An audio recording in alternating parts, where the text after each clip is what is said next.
सबको प्रणाम, राम राम। आज हमारा देश, आज हमारे देश की माताएं बहनें, आज हमारे देश के पुरुष कहाँ जा रहे हैं, किस रास्ते पर जा रहे हैं, क्या कर रहे हैं, इस पर किसी का ध्यान नहीं है। ध्यान किस पर है? दाने दाने में केसर का दम।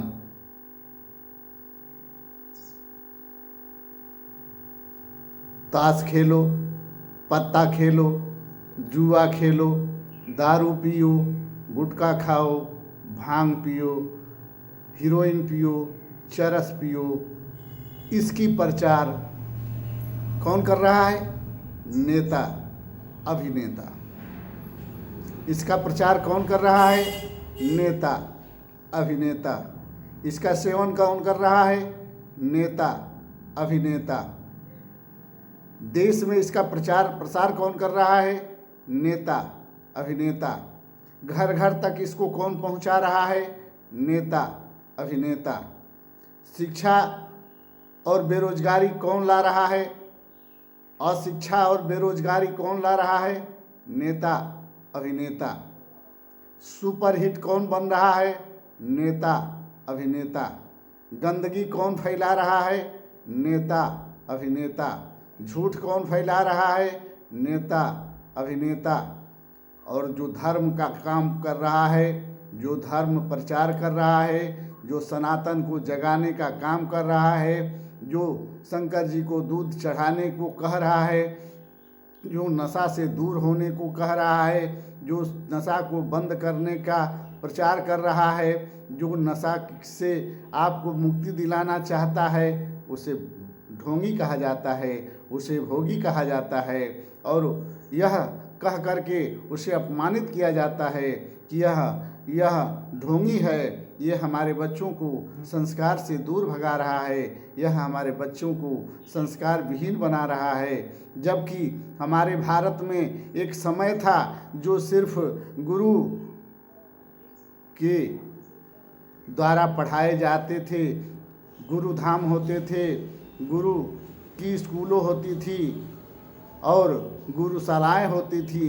आज हमारे भारत में 95% क्रिश्चियनों के स्कूल हैं, ईसाइयों के स्कूल हैं। अगर सरकार ईसाइयों से, मुसलमानों से और अन्य धर्मों से इतना जलती है या घृणा है, तो इतने गुरुद्वारे क्यों नहीं हैं? इतने हमारे सनातनी स्कूल क्यों नहीं हैं जितने हमारे क्रिश्चियन स्कूल हैं, जहाँ सिर्फ इंग्लिश पढ़ाई जाती है, जहाँ हमारे स्टार की जगह हमारे भारत के 4 मुंह वाले जो स्तंभ हैं, जो उसके गुटके हैं, जो उसके भाव हैं, जो हमारे ऑफिसर लगाया करते हैं, वो हमारे बच्चों को लगाकर स्कूल में पढ़ने की इजाज़त क्यों नहीं है? वहाँ स्टार लगाने की इजाज़त क्यों नहीं है? वहाँ जो ईसा मसीह हैं उनके चिन्ह लगाकर पढ़ाए जाते हैं और उसको बढ़ावा हमारी सरकार भी दे रही है, उस पर रोक नहीं है। लेकिन हमारे यहाँ अगर गुरुकुल खुल जाते हैं, हमारे यहाँ अगर सनातन पढ़ाए जाते हैं, हमारे यहाँ अगर हमारे शास्त्रों का अवलोकन कराया जाता है, हमारे यहाँ अगर शंकर भगवान को दूध चढ़ाया जाता है, तो इस पर फिल्म बन जाती है, इसका विरोध होता है। लेकिन वही फिल्म वाला फिल्म बनाकर खरबों खरबों कमाता है, तो उस पर बैन नहीं लगाती है सरकार, उस पर अंगुली नहीं उठाता है समाज, उस पर उसका अवलोकन कर समाज हमारे गलत रास्ते पर चलने लगता है, दूध चढ़ाना रोक देता है और कहता है कि ये पिक्चर तो ठीक है बनाया है। 10 रुपये के दूध चढ़ाने पर रोक लगाने का अगर पिक्चर बनता है तो हम बड़े मन से देखते हैं और उस पर उसका समर्थन और सपोर्ट करते हैं। लेकिन कोई ऐसा नेता नहीं है, कोई ऐसा एक्टर नहीं है जो यह मूवी बनाए कि दारू पीना नुकसानदायक है, गुटखा पान मसाला खाना नुकसानदायक है, नहीं। वो सपोर्ट करता है, दारू पीकर समाज में इसका प्रचार करता है, गुटखा पान मसाला खाकर इसका प्रचार करता है और कहता है केसर के दाने दाने में दम, गुटखे के दाने दाने में केसर का दम। इसका विरोध नहीं होता है। पहले हमारा भारत ऐसा नहीं था, लेकिन जब से नए नए नेता आए हैं, जब से नए नए अभिनेता आए हैं, तब से हमारे देश में नशा इस कदर घर कर रहा है कि हमारे देश में आज हर घर में कलह व्याप्त है। एक समय था जब सतियाँ पैदा हुआ करती थी, आज ऐसा समय हो गया है कि बच्चे बेशर्म, बच्चे बेहया और बच्चे अंग प्रदर्शनकारी और बच्चे नशाखोर बनते जा रहे हैं। साथ में बच्चियां भी सम्मिलित हैं और इसी को ये लोग महान बनाने के लिए प्रेरित करते हैं कि गुटखे के दाने दाने में केसर का दम है, इसको खाने से ताकत बढ़ेगी, दारू पीने से एनर्जी मिलेगा, हार्ट अटैक नहीं होगा, दारू पीने से मस्तिष्क स्वस्थ रहेगा, दारू पीने से शरीर सुंदर होगा। इस तरह के लोग प्रचार कर रहे हैं और दूध से और धर्म से हमें भटकाया जा रहा है। हम समाज से पूछना चाहते हैं कि हमारे प्रभु श्री रामचंद्र जी दारू नहीं पीते थे, गुटखा पान मसाला नहीं खाते थे, तो क्या राक्षसों का अंत नहीं किए? क्या वो गलत रास्ते पर गए? क्या वो पति पत्नी धर्म का पालन नहीं किए? क्या हमारी सीता माता दारू नहीं पीती थी, गुटखा पान मसाला नहीं खाती थी, तो क्या वह बदचलन हो गई? क्या वह रावण इतना धनी था, प्रतापी था, जिसको कौन नहीं जानता था, क्या उसको अपना ली? क्या प्रभु श्री राम को छोड़ दी? क्या उन्हें तलाक दे दी? क्या प्रभु श्री राम 14 वर्षों तक वनवास में रहे, उनके साथ खाली पैर माता सीता और लक्ष्मण चलते रहे, तो क्या लक्ष्मण भैया से अलग हो गए? खेत का बंटवारा कर लिए, घर का बंटवारा कर लिए? नहीं। क्या सीता माता को पैदल काट कूस में चलाया गया और लकड़ी कटवाया गया, खाना बनवाया गया, तो क्या वो पति को छोड़कर तलाक दे दी? क्या वो रावण के साथ चली गई? क्या वो तमाम राक्षस जैसे बाली, सुग्रीव, हनुमान, तमाम तरह के भक्त उन्हें मिले, क्या उनके साथ चली गई? आज की बेटी बहनें इस कदर से भ्रष्ट होती जा रही हैं नेताओं के चक्कर में और हमारे अभिनेताओं के चक्कर में कि रोज परिवार बदल रही हैं, रोज पति बदल रही हैं, रोज लड़के पत्नियां बदल रहे हैं। क्या यही हमारा भारत है? हमारा भारत स्वर्ग कहा जाता है, हमारा भारत सोने की चिड़िया कहा जाता है, हमारा भारत धर्म का एक धुरी कहा जाता है, हमारा भारत रामचरितमानस का संस्कारी भारत कहा जाता है, हमारा भारत एक स्वर्ग है जहाँ शास्त्र का अवलोकन कराया जाता है, जहाँ शास्त्र पढ़ाया जाता है, और अगर नहीं पढ़ाया जाता है तो शास्त्र पढ़ाना चाहिए।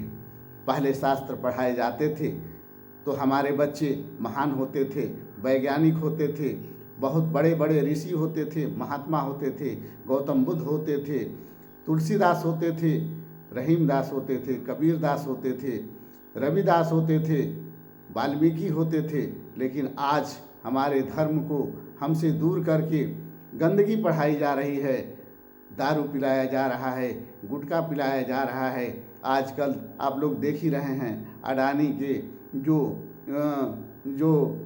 जहाज जहां उतरती हैं और जहाज में कितने कितने करोड़ के हीरोइन, अफीम, चरस पकड़े जा रहे हैं, लेकिन सरकार इस पर कुछ नहीं बोल रही है, अभिनेता इस पर कुछ नहीं बोल रहे हैं।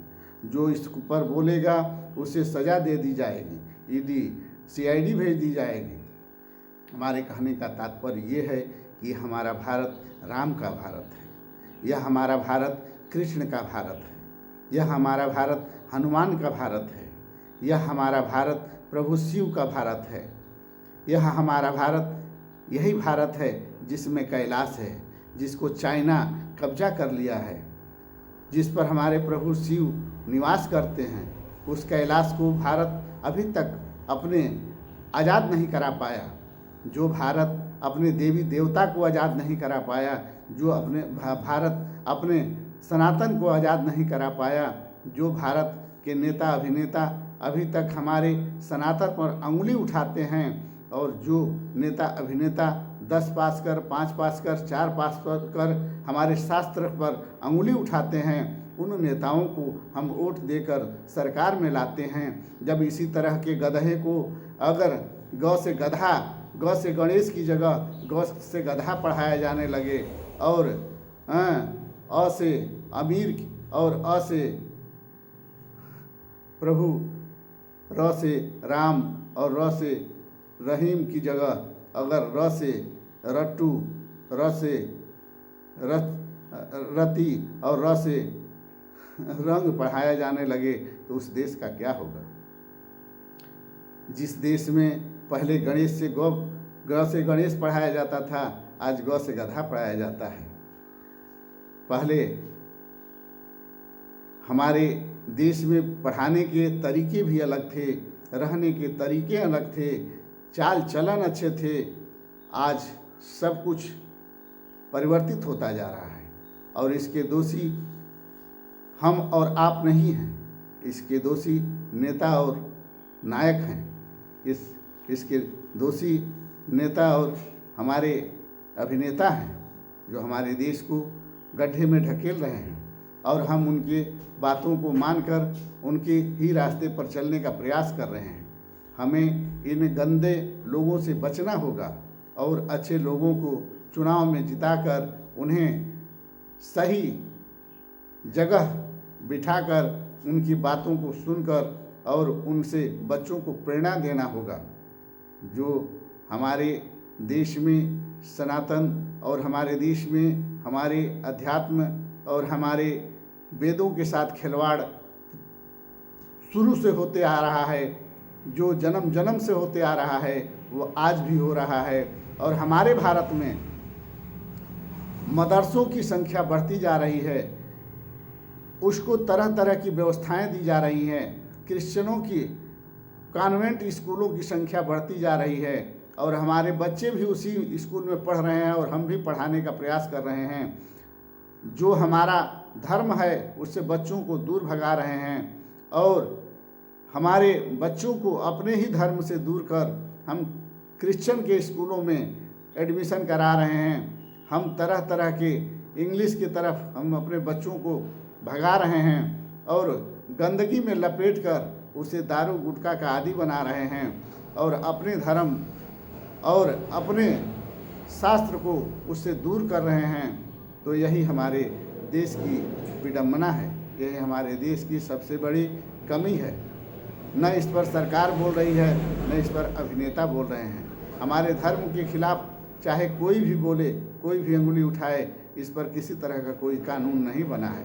लेकिन वही अन्य धर्मों के साथ अगर कोई अंगुली उठाए या अन्य धर्मों पर कोई अंगुली उठाए और बोले तो तुरंत सज़ा मिल जाती है। यही हमारे देश की सबसे बड़ी कमी है। आज हमारे प्रभु श्री राम जब वनवास जा रहे थे तो पैदल गए थे, बिना चप्पल के गए थे, बिना कपड़े के गए थे।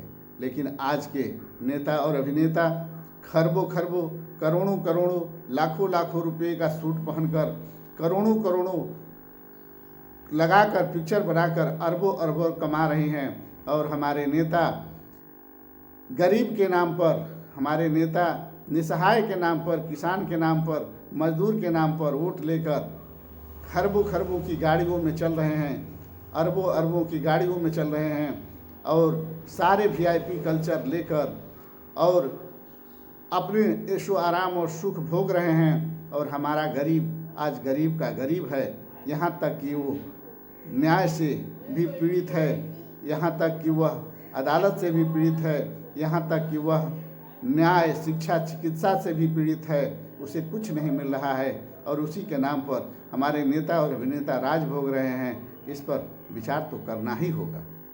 हमें पढ़ाया जाता है कि हमें मुसलमानों से खतरा है, लेकिन खतरा किससे है?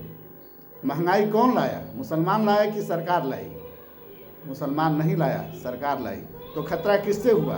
सरकार से हुआ। बेरोजगारी मुसलमान लाया कि सरकार लाई? सरकार लाई। तो हिंदू को खतरा किससे हुआ? सरकार से हुआ। हमारे शिक्षा, चिकित्सा, न्याय महंगे हुए। महंगा किसने किया? सरकार ने किया, मुसलमान ने नहीं किया। तो खतरा किससे है? सरकार से है, मुसलमान से नहीं है। क्योंकि हमारे शिक्षा, चिकित्सा, न्याय सरकार ने महंगा किया, इसलिए खतरा सरकार से है। तो हमें मुसलमानों से कम बचना है, हमें सरकार से बचना है, क्योंकि सारे घाटे के सौदा हमें सरकार दे रही है, मुसलमान नहीं दे रहे हैं। आज मुसलमान को भी 100 रुपया पेट्रोल मिल रहा है और हिंदू को भी मिल रहा है। डीजल 90 रुपया, 96 रुपया मुसलमान को भी मिल रहा है, हिंदू को भी मिल रहा है। 5 किलो अनाज मुसलमान को भी मिल रहा है, हिंदू को भी मिल रहा है। 2000 रुपया हिंदू को भी मिल रहा है, मुसलमान को भी मिल रहा है। तो खतरा किससे है? और सबसे ज़्यादा दुखी कौन है? किसकी आबादी सबसे ज़्यादा है? तो हिंदुओं की आबादी सबसे ज़्यादा है। तो हिंदू सबसे अधिक ठगे जा रहे हैं, चाहे महंगाई के नाम पर, चाहे बेरोजगारी के नाम पर, चाहे बलात्कार के नाम पर, चाहे शिक्षा के नाम पर, चाहे न्याय के नाम पर। सबसे ज़्यादा हिंदू सताए जा रहे हैं और सबसे ज़्यादा हिंदू लूटे जा रहे हैं और सबसे ज़्यादा हिंदू झूठ की तरफ भाग रहे हैं। इसलिए इससे बचना होगा और देश को बचाना होगा। जय हिंद, जय भारत, जय सर्व समाज।